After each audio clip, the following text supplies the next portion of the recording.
লইছো প্রথম লইছো তুমি এই যে মামপুদের মুখে সেন্টার ফুটে টোকা গেছে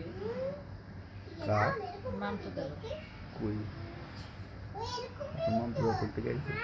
আইসি যে জামাই শুদ্ধ ডাক্তার দেয় তাছাড়া মেয়ে বাচ্চা পাইছে কবে অন্য আরেক সপ্তাহ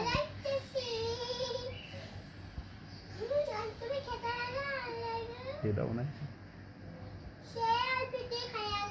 এই তো বাদ করলো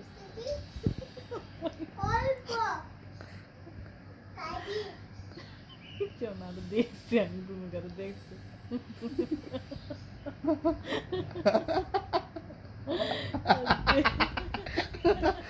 কার সাথে কথা বলতেছো সেন্টার ফুড কে দিছে রাফির মুখে সেন্টার ফুড আস্তাগফিরুল্লাহ